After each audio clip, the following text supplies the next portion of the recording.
Ethiopia, once banned freedom fighters in Ethiopia have been actually given a hero's welcome home. The leader of the Oromo Liberation Front, the OLF, his name is Dawood Ibsa, as well as 1,500 fighters, returned to Addis Ababa after 26 years in neighbouring Eritrea.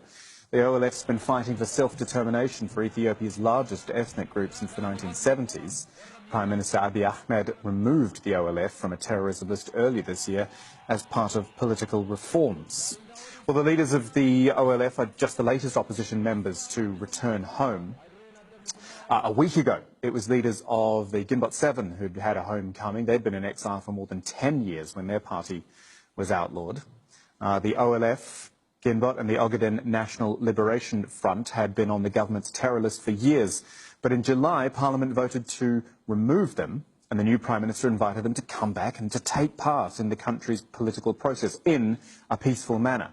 Unlike his predecessors, Prime Minister Ahmed has acknowledged his country has no option but to pursue multi-party democracy.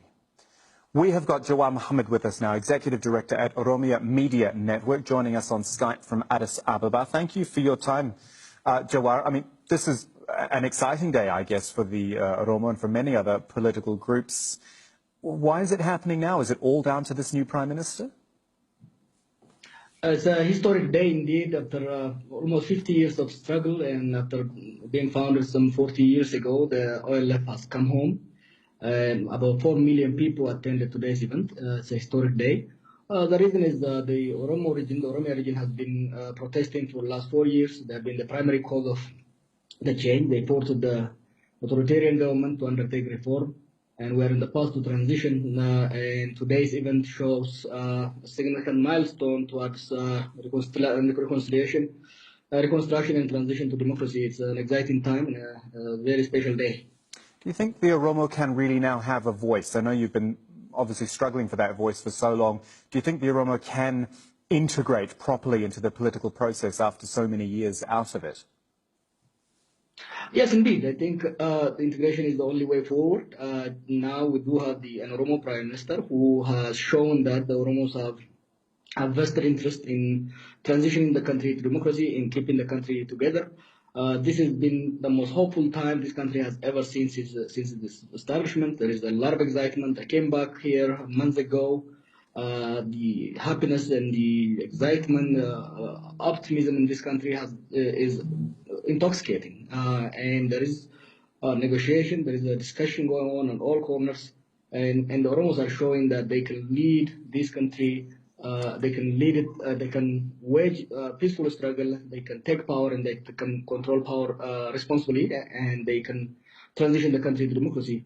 Yes, the Oromos will not only integrate, but they will unite and push this country forward.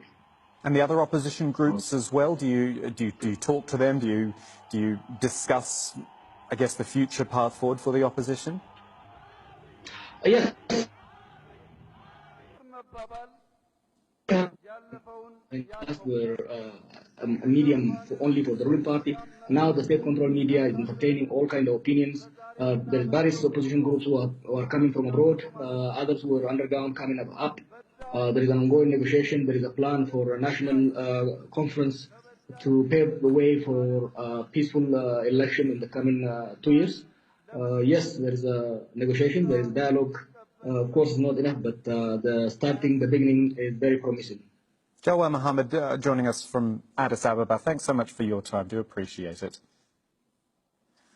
So Ethiopia, it's clearly an interesting case in Africa, isn't it? Progressive looking country. And the Listening Post team looked at that only last month, the reforms which new Prime Minister Abiy Ahmed promised and how social media actually drove a lot of that, pushing for the change within the established media as well. Richard Gisbert with that one. If you search for Ethiopia social media